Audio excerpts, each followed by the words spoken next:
다니엘서 7장부터 시작되었던 후반부는 묵시록 성격을 가지고 있다고 말씀드렸습니다. 장르가 완전히 다릅니다.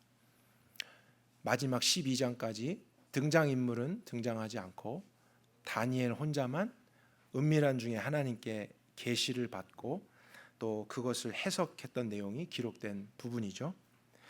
오늘 10장에도 다니엘은 새로운 계시를 받습니다. 계시의 구체적인 내용은 다음 주에 제가 다루려고 하고요. 오늘은 10장에서 다니엘이 이 계시를 받았을 때의 상황과 배경이 어떠했는지에 대해서 이해해 보는 시간을 가지려고 합니다. 1절로 다시 가볼까요? 바사왕 고레스라고 되어 있는데 바사는 페르시아를 의미하죠. 그래서 페르시아 제국 고레스 왕 그가 다스린 지 3년의 때에 한 일이 벨사살이라 이름한 다니엘에게 나타났다. 근데 한 일이 번역이 좀 안 좋은 것 같아요. A word거든요. 한 말씀이 이렇게 하는 게 더 맞습니다. 그러니까 어떤 일이 사건이 일어난 게 아니고 한 하나님의 말씀 또 다른 계시가 페르시아 고레스 왕 제3년 때 벨사살이라 이름했던 다니엘에게 나타났다. 이렇게 시작하고 있죠. 벨드사살이라고 하는 이름은 바벨론 느부갓네살 왕이 붙여준 이름이었습니다. 원래 고유의 이름은 다니엘이죠. 근데 바벨론의 총리가 되었던 다니엘이 지금 페르시아 제국이 되었는데 고레스 왕 때도 총리의 직분을 맡고 있는 것을 확인하게 되는 장면이에요. 그리고 그 왕 3년차 때에도 하나님의 계시를 받죠. 다니엘의 삶을 다시 한번 정리해 보면 처음 포로로 잡혀왔을 때가 바벨론 제국이었고요.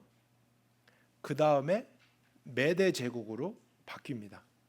그 다음에 페르시아가 세워진 겁니다. 메데와 바사. 그렇게 보면 3대 제국에 걸쳐서 총리의 직분을 했던 사람이고요. 왕을 보게 되면 바벨론 제국에서 느부갓네살 왕 밑에 있었고 그의 아들 벨사살 왕 밑에 또 있었고요. 메데 왕국에서는 사자굴 속에 던졌던 다리오 왕 밑에서도 총리였고 이제 페르시아 제국의 고레스 왕 때 총리로 있는 것을 확인하게 되죠.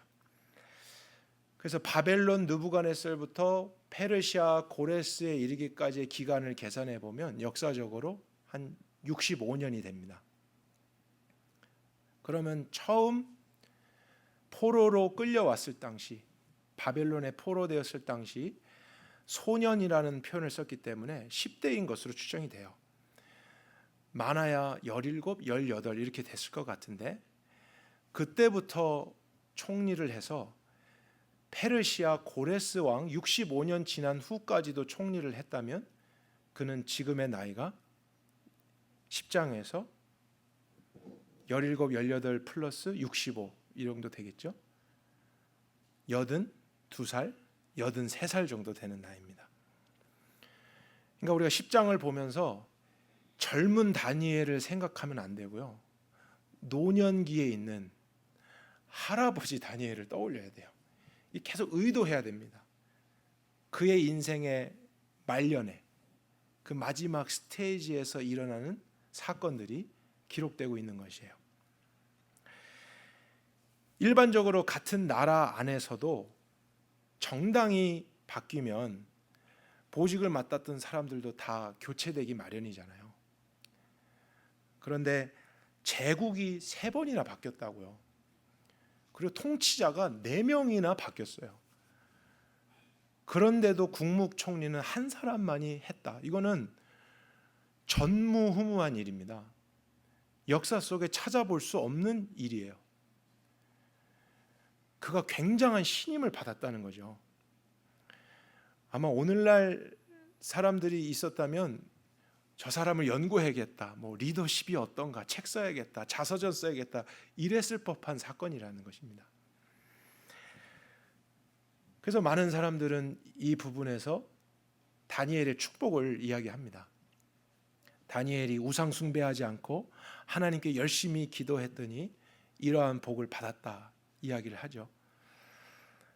근데 그렇게 말하고 나서 이제 적용은 어떻게 되냐면, 우리도 하나님을 잘 믿고 기도를 잘 하면 이러한 복을 받을 수 있다로 말하게 되는 일들이 있습니다. 근데 여러분, 정직하게 성경을 우리가 살펴보게 되면 성경은 그러한 의미의 복을 이야기하고 있지 않아요. 성경은 물질의 많음이나 신분의 상승이나 어떤 삶의 그러한 높아짐에 대해서 그 자체를 축복이라고 말하고 있지 않습니다. 만약 그 자체가 축복이라면 성경에서 똑같은 하나님을 정말 열심히 믿었고 매일같이 기도하는 삶을 살았고 헌신했지만 가난했고 매맞았고 핍박당하고 감옥에도 갇히고 심지어 죽임당한 사람들도 있잖아요. 그런 그리스도인들이 있잖아요. 사도 바울도 있잖아요. 그럼 그 사람들은 하나님의 축복을 못 받았다고 말을 해야 됩니다. 근데 그렇지 않지 않습니까? 그러니까 복에 대한 개념을 우리가 세상적인 것이나 보여지는 것이나 물질적인 것으로 기준하게 되면은 잘못된 길로 가게 될 수밖에 없습니다. 다니엘이 축복을 받았어요. 근데 그가 받은 복이 무엇이었냐면, 그런 높은 지위에서 오랫동안 총리로 지냈다, 원래는 포로였는데 그렇게까지 올라갔다 하는 것이 아니라 그러한 부유함과 풍부함의 삶이 되었음에도 불구하고 80세가 넘도록까지 변질되어지 않았다는 것이 복이라는 거예요. 그가 10대 때에도 포로였을 때에도 하나님 중심으로 살려고 하고 하나님을 의지하는 삶을 살았는데 환경이 바뀌고 또 더 올라가고 성공하고 잘 됐어요. 그럼에도 불구하고 여전히 하나님 중심으로 살고 있다. 이것이 성경에서 말하는 진정한 복입니다. 이것이 말하는 진정한 형통이고 하나님이 주시고자 하는 축복이라는 거예요. 저는 하나님이 모든 사람들에게 이러한 복을 주기 원한다고 믿습니다. 그러나 문제는 많은 사람들이 그러한 복을 원하기보다는 내가 원하는 어떤 것을 하나님이 그냥 주시기만을 바라는 나의 복을 구하는 거잖아요. 그러니까 하나님의 뜻과 나의 뜻이 늘 평행선 같은 거예요. 만나질 않는 거예요. 아니면 이런 의미의 복을 받아서 치유도 받고 성공도 하고 잘 됐는데 간증도 했는데 그 다음에 얼마 있다가 그 사람이 안 보이는 거예요. 오히려 그러한 부와 명예로 인해서 변질되고 하나님과 멀어지고 세상의 길로 가게 되면 그것은 우리에게 더 좋지 않은 것일 수 있었겠죠. 그래서 오늘 이 말씀을 통해서 저는 하나님이 저와 여러분에게 이런 참된 복, 참된 형통, 진정한 성공에 대한 눈을 뜨게 해주시길 바랍니다. 본문을 보면은 페르시아 제국의 고레스 왕이 등장하죠. 근데 이 고레스 왕은 성경 다른 곳에도 여러 번 등장합니다. 근데 그와 관련해서 가장 놀라운 사건이 에스라 1장에 기록되어 있는데 우리 화면에서 같이 한번 보도록 할까요? 에스라서 1장 1절부터 4절까지 말씀을 같이 읽도록 하겠습니다. 바사왕 고레스 원년에 여호와께서 예레미야의 입을 통하여 하신 말씀을 이루게 하시려고 바사왕 고레스의 마음을 감동시키시매 그가 온 나라에 공포도 하고 조소도 내려 이르되 바사왕 고레스는 말하노니 하늘의 하나님 여호와께서 세상 모든 나라를 내게 주셨고 나에게 명령하사 유다 예루살렘 성전을 건축하라 하셨나니 이스라엘의 하나님은 참 신이시라. 너희 중에 그의 백성된 자는 다 유다 예루살렘으로 올라가서 이스라엘의 하나님 여호와의 성전을 건축하라. 그는 예루살렘에 계신 하나님이시라. 그 남아있는 백성이 어느 곳에 머물러 살든지 그곳 사람들이 마땅히 은과 금과 그 밖의 물건과 짐승으로 도와주고 그 외에도 예루살렘에 세울 하나님의 성전을 위하여 예물을 기쁘게 드릴지니라. 이거는 고레스가 왕이 된 지 첫 번째 해에 있었던 일입니다. 그러니까 다니엘에서 오늘 10장보다 2년 전에 있었던 일이에요. 어떤 내용을 보게 되죠? 고레스는 원래 이방 왕이고 이방 신들을 섬기는 사람이잖아요. 근데 그가 아무 조건 없이 포로였던 이스라엘 백성들을 귀환시켜요. 이스라엘 백성들아, 너의 땅으로 다시 돌아가라. 너희를 자유케 한다. 풀어준다. 이건 있을 수 없는 일입니다. 왜냐하면 그 당시 포로는 재산이잖아요. 그들을 통해서 일을 시키고 또 때로는 전쟁도 시키고 해야 되는데 그들을 다 보낸다는 것은 나라가 약해질 수 있는 거잖아요. 근데 그가 이스라엘 백성을 귀환시켰던 결정적인 이유는 무엇이냐면 하늘의 하나님이 자기를 감동했다는 거예요. 너희가 믿는 그 하나님만이 참 신이다 고백을 합니다. 그리고 이스라엘 백성을 그냥 돌려만 보내는 것이 아니라 또 무엇까지 명령하죠? 돌아가서 성전을 만들으라는 거예요. 근데 뭐 만들려면 돈이 있어야 만들잖아요. 도구가 있어야 만들잖아요. 풀어줬는데 사실은 그 모습 그대로 이스라엘 땅에 돌아가면 문제가 생깁니다. 아무것도 없고 그냥 할 줄도 모르고 경계도 없는 그 땅에 갔을 때 주변 국가에 또 잡혀가고 포로될 수 있는 그런 상황이잖아요. 근데 자유를 주되 그 자유를 지킬 수 있는 능력까지도 같이 주는 거예요. 나라를 다시 세워주겠다. 그래서 성전을 다시 지어라. 그 성전을 짓는 데 필요한 모든 재료들을 공급해 주겠다 약속한 거예요. 어떻게 이런 말을 할 수 있죠? 또 전쟁 한번 해보지 않고 나라를 다시 되찾는다니 꿈 같은 일이잖아요. 70년 동안 이방 땅에서 흩어져 살았었는데 하루아침에 이 왕 때문에 돌아가게 되고 그 고국 땅에서 다시 성전을 짓게 되고 보호를 받을 수 있게 되는 놀라운 일이 발생했습니다. 근데 이제 우리가 생각해야 될 건 뭐냐면 바로 이 시점에 다니엘이 페르시아의 총리였다는 사실이에요. 고레스 왕 1년째니까 고레스 바로 옆에 다니엘도 지금 같이 있는 거예요. 왕은 명령하죠. 근데 총리라는 직분은 그 명령이 직접 실행될 수 있도록 집행해야 되는 사람이에요. 왕은 사실 말만 하는 거잖아요. 왕의 손과 발이 돼서 그것이 이루어지도록 행정적인 일, 법적인 일을 다 해야 되는 사람이 총리이고 그 다음 사람들입니다. 그러니까 다니엘이 고레스가 하나님의 감동을 받고 이러한 말을 했을 때 몰랐을 리가 없어요. 그가 일을 해야만 하는 거예요. 근데 그가 믿는 하나님을 고백하고 하나님이 기뻐하시는 일을 이가 시작하고 있을 때 왕의 옆에 총리로서 있었던 다니엘 가만히 있었을까요? 여러분이 다니엘이었다면 어떻게 했을 것 같으세요? 그렇게 하지 마세요 하고 말렸을 것 같으세요? 아니죠. 신나지 않았겠어요? 내가 아무 말도 안 했는데 정말 그 꿈 같은 일을 이 왕이 자기가 한다고 하니까 명령하니까 그것을 집행해야 되는 총리로서 왕이시여 맞습니다. 잘하셨습니다. 이런 것을 준비해야 됩니다. 필요합니다. 여길로 가야 됩니다. 행정적인 일 이 사람 맡기고 저렇게 하고 옆에서 구체적으로 다니엘은 도울 수밖에 없던 거예요.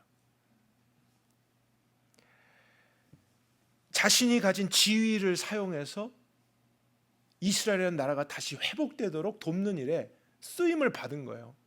하나님의 그 일에 동참하게 된 거예요. 자신의 직업은 사실 그런 것이 아닌 이방 땅에서의 직업이었지만 그 현장에서도 하나님의 어떤 일하심 속에 자신이 하고자 하는 모든 것이 쓰임 받을 수 있었던 것. 여러분, 이게 다니엘의 복이었다는 사실이에요.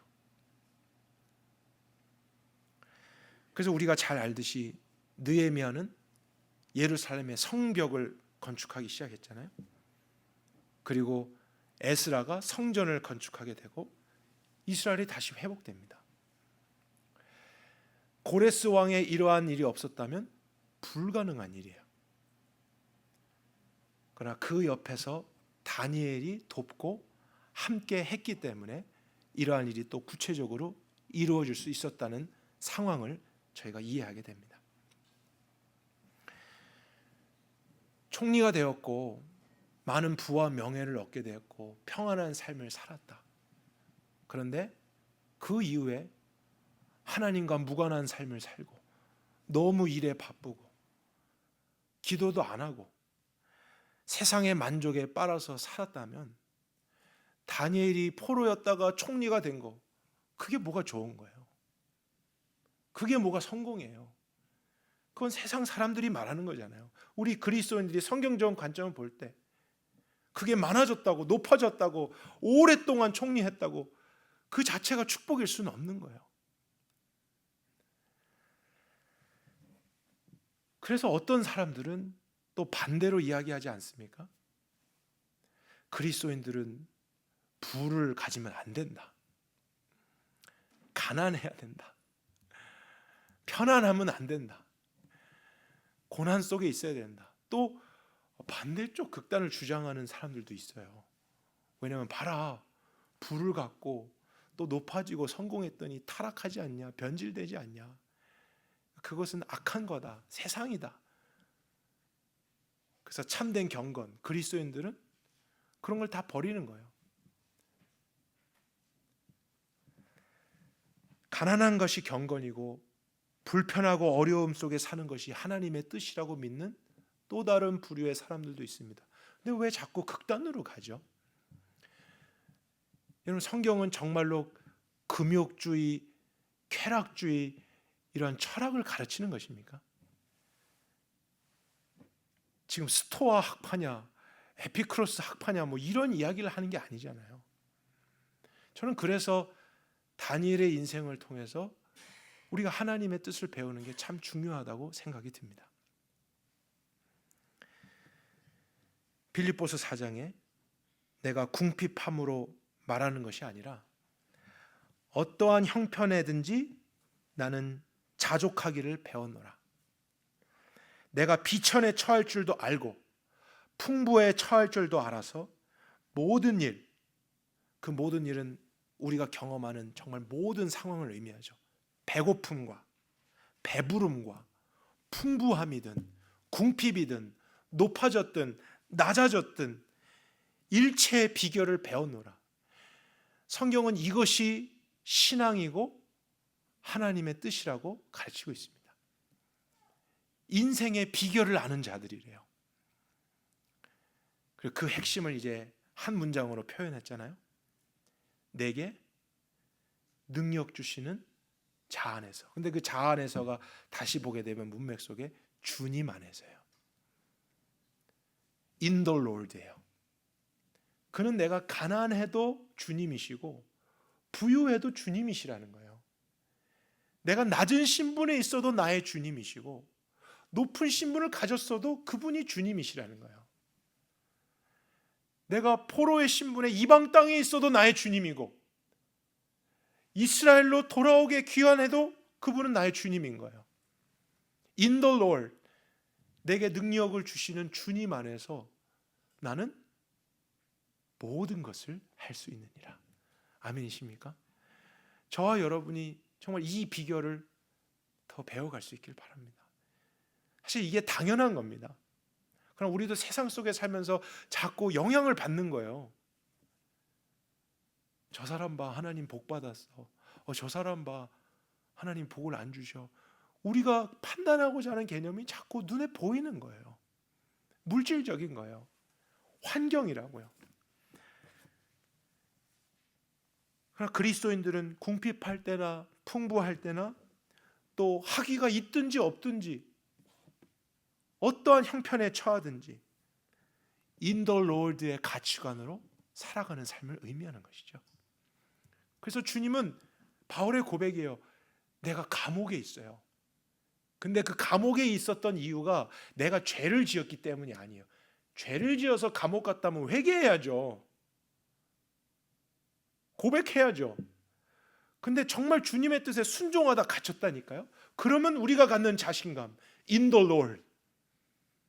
감옥 안에 있어도 in the Lord. 난 주님 안에 있어. 그러니 주 안에서 기뻐하라. Rejoice. Rejoice. 내가 다시 말한다. Rejoice in the Lord. 나를 봐. 나 여기서도 부끄럽지 않아. 세상 사람들이 볼 때는 아무것도 아닌 거 비천한 자 같지만, 모든 것을 빼앗긴 자 같지만, 나는 정말로 주 안에서 유명한 자고 존귀한 자고 모든 것을 소유한 그리스도인이다. 우리는 환경이나 상황에 지배를 받는 자들이 아니라 오히려 in the Lord, 주님 안에서 상황과 환경을 다스리는 자들로 구원을 받았다는 사실이에요. 근데 이게 높아져서도 마찬가지라는 것이죠. 부유해졌어도 그렇잖아요. 여러분, 돈을 잘 벌게 되면 이게 다 나쁜 겁니까? 법대로 하고 열심히 했는데 돈을 잘 벌게 됐어요. 어떤 사업을 하는데 지혜가 떠올라서 남들이 해보지 않은 대로 했더니 잘 된 거예요. 이게 나쁜 건가요? 그러나 그리스도인들은 돈이 많이 벌리네? 비즈니스가 잘 되네? 커지네? 그 자체만을 또 보면서 하나님 복 주셨다 이래서도 안 되고, 하나님이 그런 것을 주셨을 때 in the Lord의 신앙을 가져야 된다는 사실이에요. 왜 주셨을까? 왜 잘 되게 하실까? 이것을 통해서 주님 무엇을 원하실까? 왜 내가 65년 동안 총리를 했지?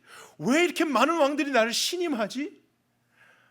하나님의 뜻이 이루어지는 현장에 자기가 쓰임 받는 거예요. 이런 일이 일어날 줄은 몰랐어요.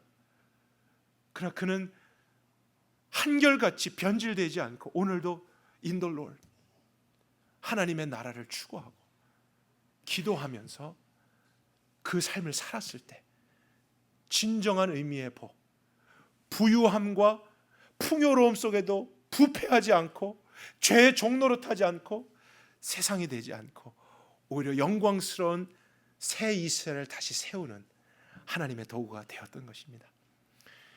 사랑하는 선함교회 여러분, 저와 여러분의 삶에도 이러한 축복이 차고 넘치길 바랍니다.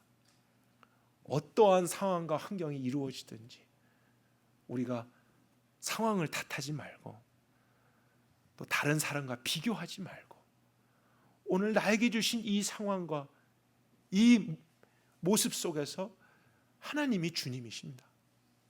I'm in the Lord. 주님, 날 다스려 주세요. 주님, 내가 무엇을 할까요? 그것을 물으며 가는 그곳에 하나님의 나라가 임하게 될 것입니다. 에스라 1장 1절을 보게 되면은 다니엘과 관련된 또 하나의 중요한 정보가 나옵니다. 1장 1절 다시 한 번만 읽어볼게요. 바사왕 고레스 원년에 여호와께서 예레미야의 입을 통하여 하신 말씀을 이루게 하시려고 바사왕 고레스의 마음을 감동시키시매 그가 온 나라에 공포도 하고 조서를 내려 이르게 됐다. 페르시아 제국의 고레스 왕 1년 차 때 하나님이 왕의 마음을 감동해서 이스라엘 다시 건국하게 하는데, 그때 예레미야를 통해서 하셨던 말씀을 이루게 하시려고 하나님이 하셨다 되어 있습니다. 근데 이 예레미야라는 단어가 다니엘과 관련해서도 굉장히 중요한 단어입니다. 왜 그럴까요? 우리 너무 오래돼서 기억이 안 날 수 있습니다. 9장에 다니엘서 9장에 보면은 페르시아 제국 전에 메대 제국이었을 때 고레스 왕 말고 다리오 왕 때, 그때도 총리였죠. 근데 다니엘이 하나님의 직접적인 계시를 받는 은사도 있음에도 불구하고 무엇을 봤죠? 기록됐던 예레미야서를 읽었어요. 하나님이 선지자를 통해서 기록하여 주신 계시를 묵상했던 거예요. 근데 그 말씀을 묵상하면서 큰 깨달음이 왔습니다. 지금까지는 내가 이해하지 못했던 것을 예레미야서를 통해서 이해하게 됐어요. 그것은 우리 나라에 대한 것이었어요. 이스라엘에 대한 것이었어요. 특별히 이스라엘의 멸망에 대한 것이었어요. 이스라엘이 멸망했던 이유는 바벨론 제국이 침략해 왔기 때문만이 아니었다는 거였어요. 이스라엘은 하나님의 말씀에 불순종하고 거역하고 우상을 숭배해서 하나님의 심판으로 그러한 일을 경험했다는 것을 깨닫게 됐어요. 그러니까 자기가 포로로 왔잖아요. 그때는 10대여서 몰랐을 수 있잖아요. 근데 말씀을 보니까 이대로 된 걸 보면서 가슴이 아프고 또 민족을 생각하니까 안타깝고 9장에 그래서 다니엘이 회개하기 시작합니다. 민족에 대한 회개를 하는 거예요. 이미 60여 년 지난 일인데도 그가 회개를 합니다. 근데 그가 회개하면서 또 소망과 믿음을 갖는 한 구절을 발견했을 텐데 같은 예레미야서에 나와 있기 때문이에요. 예레미야서 29장 13절 14절 이 부분도 화면에 같이 읽도록 하겠습니다. 너희가 온 마음으로 나를 구하면 나를 찾을 것이요 나를 만나리라. 이것은 여호와의 말씀이니라. 나는 너희들을 만날 것이며 너희를 포로된 중에서 다시 돌아오게 하되 내가 쫓아보내었던 나라들과 모든 곳에서 모아 사로잡혀 떠났던 그곳으로 돌아오게 하리라. 이것은 여호와의 말씀이니라. 예레미야서를 그 앞뒤로 보았기 때문에 다니엘도 이 부분을 읽을 수밖에 없는 거예요. 그리고 나서 회개하며 죄를 고백하며 그가 기도하기 시작하는 가운데 또 하나 했던 것은 9장에서 예루살렘을 향해서 창문을 열고 하루에 3번씩 기도했더라. 그 기도의 내용은 하나님, 우리가 잘못했습니다. 우상 숭배했습니다. 거역했습니다. 회개합니다. 그러나 예레미야에게 약속하셨잖아요. 하나님을 찾으면 만나 주신다 그랬잖아요. 구하면 주님이 응답하신다 그랬잖아요. 크고 비밀한 일을 보이실 거라 그랬잖아요. 우리가 다른 모든 민족 중에 흩어져 있을지라도 주님은 우리가 그렇게 주님을 찾으면 그 모든 민족 중에서 우리를 다시 모아서 그곳으로 돌아가게 하시고 우리를 세워주신다 약속하지 않으셨습니까? 다니엘은 이스라엘의 새로운 건국을 위해 기도하기 시작했던 거예요. 나라의 회복을 위해 기도했던 거예요. 근데 질문해 보겠습니다. 몇 세 때 그런 기도를 했다고요? 20대 때? 30대요? 40, 50, 60, 70 후반이에요. 그때 9장이니까 그때 이런 기도를 했던 거예요. 그리고 나서 10장에 페르시아 제국 됐잖아요. 고레스 왕 세워졌잖아요. 그가 원년에 갑자기 선언하는 거예요. 이스라엘 백성들아 다 돌아갈지어다. 이게 무슨 일이야? 너의 하나님만이 참 신이다. 그가 내 마음을 감동했다. 너희는 본국으로 돌아가서 또한 성전을 세우고 나라를 일으키는 데 필요한 모든 것을 제공하겠다. 다니엘 빨리 가서 일 만들어 해. 다니엘이 거기서 느낀 건 무엇이었을까요? 하나님이 나의 기도를 통해 일하시는구나. 70세의 기도도 80세의 기도도 하나님은 들으시는 거예요. 그 한 사람의 기도를 통해서 한 나라가 다시 세워지기도 하는 거예요. 다니엘은 10대 때 포로로 왔잖아요. 근데 초반부에 보게 되면 안타까운 일들이 많습니다. 가족도 없죠. 도와주는 이도 없죠. 그냥 처지가 비슷한 다니엘하고 세 친구 나오잖아요.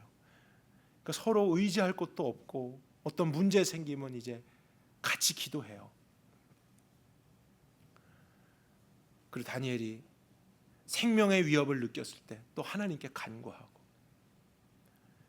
세 친구들 집에 불러서 밤에 긍휼이 많으신 하나님, 우리가 죽임당하지 않게 해주세요. 이런 기도를 10대 때, 20대 때 드렸어요. 그리고 그 기도의 응답들을 경험했잖아요. 하나님이 왕이 꾸었던 꿈을 이야기도 안 해줬는데 꿈도 맞추고 해석도 해주고 위기를 면하게 해주시고 새 친구들도 풀무불 속에 던져졌으나 보호해 주시고 이런 많은 체험들이 있었습니다. 그런데 다니엘은 80이 넘어서도 기도하고 있습니다. 저는 이것이 축복이라고 믿는 거예요. 이것이 복이에요. 포로였고 젊었고 힘들고 안정되지 않을 때만 기도 제목이 많은 건 아니잖아요. 70이 되고 80이 되고 신분도 좋아지고 집도 있고 그럭저럭 괜찮다고 해도요, 하나님의 나라의 백성으로 살아가려면 기도할 수밖에 없는 게 당연한 것입니다. 그러나 그 부유함을 의지하지 않고 그 자신의 경험을 의지하지 않고 여전히 하나님을 바라보며 기도하고, 또 놀라운 것은 그렇게 기도했더니 하나님이 응답하신 거예요. 저는 우리 모두에게도 이러한 삶이 마지막 날까지 있기를 바랍니다. 목회를 하면서 참 감사하고 기쁜 일도 많지만 안타까운 일 중에 하나는 많은 분들이 신앙의 과거형에 머물러 있는 것을 볼 때예요. 특별히 연세 드신 분들 이야기를 나눠보면 한때 뜨겁지 않았던 분들이 없어요. 하나님도 경험하고 기도도 응답받고 참 기적 같은 일이 많아요. 근데 오늘은요? 그러면 이제 오늘은 기도 못해 이러시고 최근에 응답을 경험한 거 없는 거예요. 근데 하나님은 우리에게 그런 반짝하는 인생을 허락하신 게 아닙니다. 젊었을 때만 경건하고 하나님의 기도에 응답을 받는, 체험하는 그런 삶이 아니라 젊든지 나이가 들었든지예요. 포로였든지 총리였든지예요. 관계없이 그 상황이, 내 인생의 어떠한 조건이 나를 지배하지 않고 나는 그분이 주님이십니다. 내 인생 떠나는 그날까지 내 가정에선 내가 제 연장자라고 해도 영원하신 하나님 앞에서는 뭐예요? 80, 90이 돼도 나는 어린아이 같을 수 있는 거잖아요. 아버지,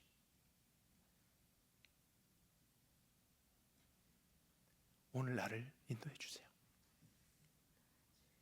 내가 침대에서 누워있고 기력 없이 아무런 할 일이 없어 보여도, 그러나 하나님은 우리를 죽지 못해서 그냥 살게 하시는 분이 아니라고요. 우리의 기도를 통해서 주님은 오늘도 일하실 수 있어요. 그분은 살아계시기 때문이에요. 어르신들의 기도, 그런 부모들의 기도를 통해 다음 세대가 세워질 수 있다고요. 내 자녀만이 아니라 그 자녀의 자녀들까지도 하나님의 나라를 경험하게 되는 기반을 하나님은 우리의 기도를 통해서 이루실 수 있는 것입니다. 저는 여러분들이 그렇게 하나님께 쓰임 받으실 수 있기를 바랍니다. 젊은이들은 뭐 기도해도 그렇잖아요. 진로 때문에, 또 이성 문제 때문에, 결혼 때문에, 여러 가지 급한 일들 때문에 범위가 적을 수밖에 없어요. 기도한다. 항상 또 내 주변을 위해서. 그러나 어르신들, 부모님들, 여러분은 그런 개인적인 것들을 이제 넘어서 인생의 연륜이 있잖아요. 지혜가 있잖아요. 딱 들어보면 옳고 그른 게 이제 판단되잖아요. 뉴스만 봐도 알잖아요.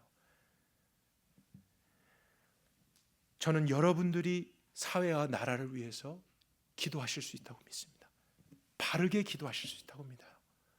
하나님이 그래서 이 땅에 어른으로 살아가게 하신다고 믿습니다. 여러분의 가정을 위해서 경건한 어른이 되어 주십시오. 여러분의 말 한마디가 하나님의 말씀을 담아낼 수 있는 그런 무게 있는 말이 될 수 있길 바라고, 여러분의 자녀와 자녀의 자녀들도 80이 다 된 다니엘처럼 하나님 중심으로 살아가며 기도하는 삶을 보여주실 수 있길 바라요.